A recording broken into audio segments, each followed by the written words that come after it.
अस्सलामुअलैकुम। मेरा नाम सैयद वकार हुसैन शाह है और मैं आपको अपने यूट्यूब चैनल वकार वेलविशर में खुश आमदीद कहता हूँ और अपनी क्लास का आगाज़ सूरह आले इमरान की आयत नंबर 87 से लेकर 90 तक करते हैं तर्जमा। इनकी तो यही सज़ा है कि इन पर अल्लाह ताला की और फरिश्तों की और तमाम लोगों की लानत हो, जिसमें ये हमेशा पड़े रहेंगे। ना तो इनसे अजाब हल्का किया जाएगा, ना इन्हें मोहलत दी जाएगी, मगर जो लोग उसके बाद तौबा और इस्लाह कर लें तो बेशक अल्लाह ताला बख्शने वाला मेहरबान है। बेशक जो लोग अपने ईमान लाने के बाद कुफ्र करें फिर कुफ्र में बढ़ जाएं तो इनकी तौबा हरगिज़ कबूल ना की जाएगी। यही गुमराह लोग हैं। सदक़ल्लाहुल अज़ीम।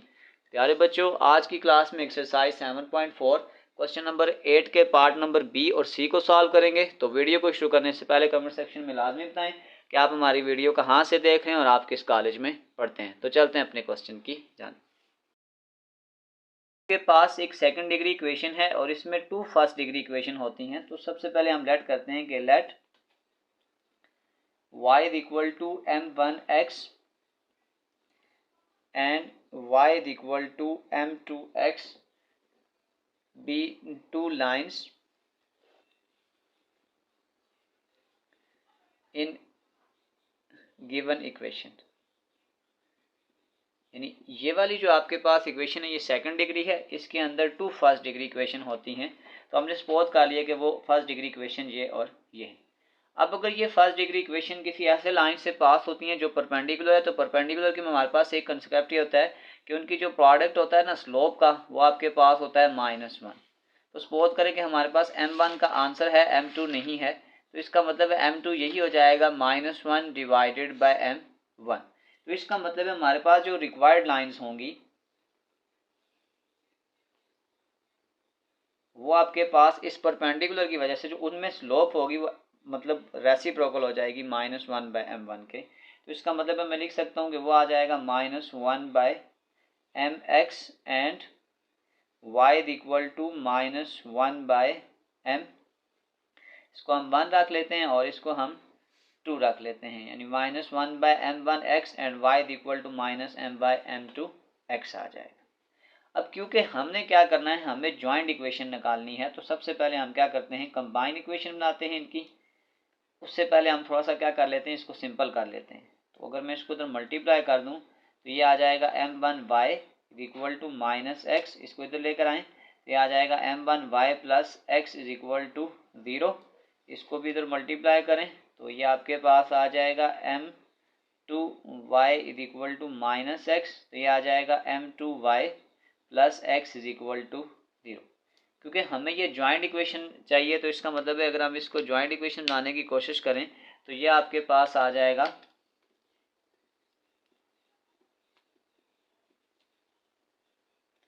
Combined equation. अगर हम इसकी बनाएं तो ये आपके पास आ जाएगा m1y plus x m2y plus x is equal to 0। इसको जब मैं इससे मल्टीप्लाई करूंगा तो ये आ जाएगा m1 m2 y का स्क्वायर प्लस इसको इससे मल्टीप्लाई करूंगा तो ये आ जाएगा m1 xy।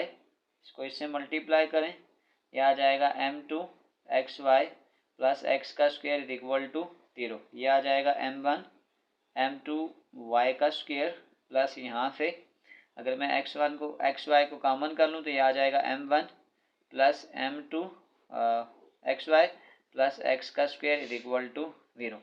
तो ये आपके पास इस इक्वेशन को हम star equation find out suppose करते हैं, क्योंकि अभी हमारे पास कुछ वैल्यू नहीं है, यानी जो आपके पास m1 और m2 की वैल्यू भी नहीं है और m1 प्लस m2 की वैल्यू भी नहीं है। अब आपके पास बुक में ये क्वेश्चन सॉल्व हुआ है, तो उसमें हमारे पास m1 और m1 प्लस m2 और m2 का कुछ फार्मूला है। पहले मैं वो लिख देता हूँ कि हमारे पास m1 प्लस m2 का जो फार्मूला होता है वो आपके पास होता है -2h डिवाइडेड बाय b, और आपके पास m1 डॉट m2 का जो फार्मूला होता है वो आपके पास होता है a डिवाइडेड बाय b। तो सबसे पहले हम इस इक्वेशन में यानी जो सेकंड डिग्री इक्वेशन है उसमें ये वाली वैल्यू पुट करके तो वो लाइन निकालेंगे जो इस गिवन लाइन के क्या होगी, परपेंडिकुलर होगी। तो सबसे पहले इस क्वेश्चन को सॉल्व करने के लिए हमें ये दो वैल्यू निकालनी पड़ेंगी। तो सबसे पहले हम इसकी वैल्यू निकालते हैं। अब आपके पास क्योंकि हमारे पास ये एच ए और बी भी नहीं है, तो इसका मतलब जो सेकंड डिग्री इक्वेशन उसने हमें दी है उस इक्वेशन को हम उसकी जनरल फॉर्म के साथ कंपेयर करेंगे। ये इक्वेशन हमें ये गिवन है x square minus 2 tan theta x y minus y का स्क्वायर इज इक्वल टू 0। और अगर मैं इसकी जनरल फॉर्म बनाऊं सेकंड डिग्री इक्वेशन की, तो वो आपके पास होता है x square a x square plus 2h x y plus b y का स्क्वायर इज इक्वल टू 0। अब अगर मैं इस इक्वेशन को अपनी इस इक्वेशन के साथ कंपेयर करता हूँ, इस इक्वेशन को इसके साथ, तो इसका मतलब मेरे पास आ जाएगा a is equal to 1, 2h is equal to minus 2 tan theta, ये इसके साथ कैंसिल कर देते हैं तो आपके पास आ जाएगा h is equal to minus tan theta, h की वैल्यू भी निकल गई, a भी निकल गई। अगर हम b की बनाएंगे तो ये आ जाएगा b is equal to minus 1। तो ये वाली वैल्यू हम इन इक्वेशन में पुट करके इन दो की वैल्यू को फाइंड आउट करते हैं। पहले हम वैल्यू फाइंड आउट करते हैं m1 प्लस m2 की, वो आपके पास होता है minus 2h divided by b। Value put करेंगे माइनस 2, h की जगह आपके पास आ जाएगा minus tan theta divided by b, और b आपके पास आ जाएगा माइनस 1। तो ये आपके पास आ जाएगा, इस माइनस को इस माइनस से कैंसिल कर दें तो ये आ जाएगा m1 plus m2 is equal to minus 2 tan theta. ये अभी हमने m1 और m2 की वैल्यू निकाली है। अब हम इसके प्रोडक्ट की वैल्यू भी निकालेंगे, तो वो आपके पास आ जाएगा m1 m2 is equal to a divided by b। तो a का आंसर आपके पास आ गया है 1 और b का आंसर आपके पास है माइनस 1। इसका मतलब m1 m2 की वैल्यू आपके पास आ गई है माइनस 1। तो इस इक्वेशन को जब हम स्टार इक्वेशन में पुट करेंगे तो हमारे पास जो रिक्वायर्ड जॉइंट इक्वेशन थी उसका आंसर आ जाएगा। इसको हम इक्वेशन में पुट करते हैं। तो पहले हम यहाँ पे लिख लेते हैं कि स्टार इक्वेशन बिकम्स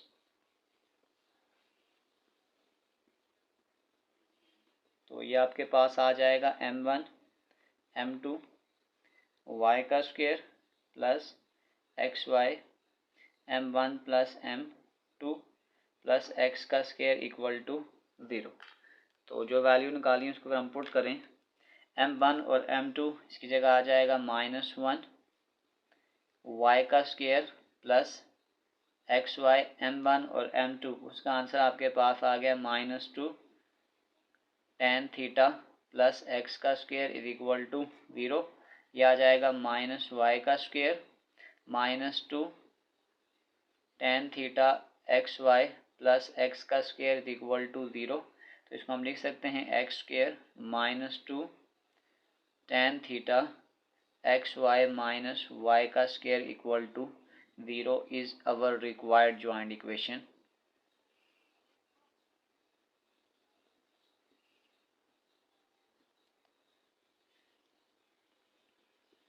यानी ये वो रिक्वायर्ड जॉइंट इक्वेशन है जो इस लाइन के परपेंडिकुलर होगी। तो चलते हैं इसके पार्ट सी की जानिब। नंबर सी बिल्कुल सेम कंसेप्ट है, सिर्फ हमारे पास थर्ड इक्वेशन गिवन है। तो वही तरीकाकार, क्योंकि हमने जॉइंट इक्वेशन निकालनी है और ये जो सेकंड डिग्री इक्वेशन है इसमें दो फर्स्ट डिग्री इक्वेशन को पहले हमने फाइंड आउट करना है। तो सपोज करते हैं कि let y is equal to m1x and y is equal to m2x are two lines in above equation. जो उसने हमें इक्वेशन दी हुई है उसमें ये फर्स्ट डिग्री इक्वेशन दो पेयर होंगे। तो क्योंकि ये परपेंडिकुलर है तो जो सेकंड इक्वेशन होंगी उसकी जो स्लोप होगी वो -1 बाय में बन जाएगी। तो इसका मतलब है जो हमारे पास रिक्वायर्ड इक्वेशन बनेगी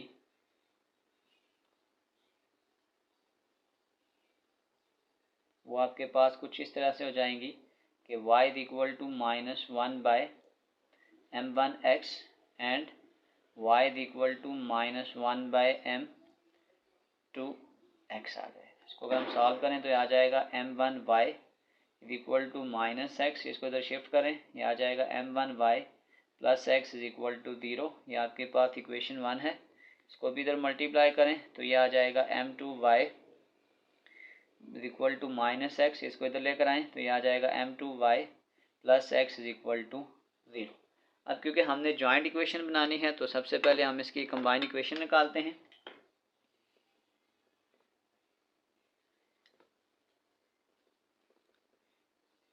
कंबाइन इक्वेशन हमने निकालनी है तो वो आ जाएगा m1y plus x into m2y plus x is equal to 0।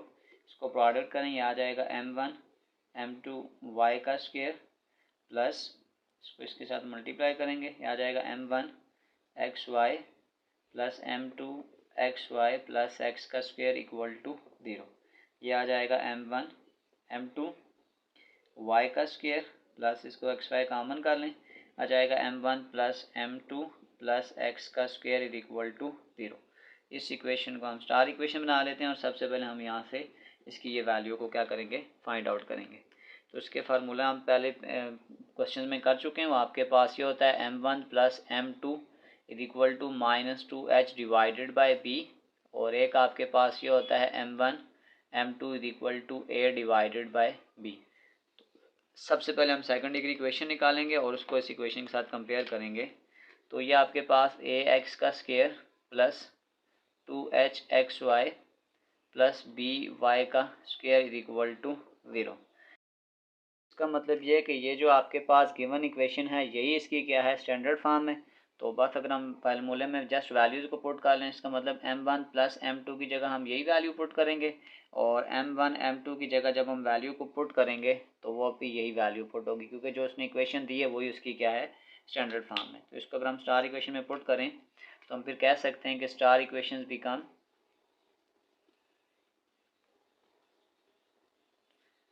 ये आपके पास आ जाएगा m1 m2 y का square plus xy into m1 plus m2 plus x का स्क्वायर इक्वल टू 0। अब जो वैल्यूज़ उसने हमें गिवन दी हैं उसमें अगर फार्मूले में पुट करें तो ये आपके पास आ जाएगा a बाई बी y का स्क्वायर प्लस xy आ जाएगा -2h divided by b plus x का स्क्वायर इक्वल टू 0। डिनोमिनेटर में b आ रहा है तो b से मल्टीप्लाई कर देते हैं, ये आ जाएगा a बाई बी y का square xy into B -2h by B plus B X का स्क्वायर इक्वल टू 0। ये b इस b से कैंसिल, ये आ जाएगा a y का स्क्वायर, ये इससे कैंसिल, ये आ जाएगा -2h xy plus B X का स्क्वायर इज इक्वल टू 0। तो ये आपके पास इसकी रिक्वायर्ड इक्वेशन आ गई है, जो जॉइंट इक्वेशन हमने फाइंड आउट करनी थी, जो इस लाइन के क्या बन रही है, परपेंडिकुलर बन रही है। इसी के साथ हमारी एक्सरसाइज 7.4 कंप्लीट सॉल्व हो चुकी है। आखिर में मैं एक प्ले लिस्ट लगा दूंगा, उस प्ले लिस्ट में जाकर आप किसी भी वीडियो को विजिट करना चाहें तो आसानी से विजिट कर सकते हैं। आखिर में एक छोटा सा मैसेज अपने देखने और सुनने वालों के लिए। शायर ने क्या खूब लिखा है, किसी को जख्म मत देना, खराशें जिंदा रहती हैं, जुबान से वार मत करना, सदाएं जिंदा रहती हैं, बस एक किरदार है जो हश्र में जलवे दिखाएगा, मिसाली बन के रहना है, मिसालें जिंदा रहती हैं। प्यारे बच्चों, अपना बहुत सारा ख्याल रखें, मिलते हैं अगले वीडियो में, तब तक के लिए अल्लाह हाफिज़।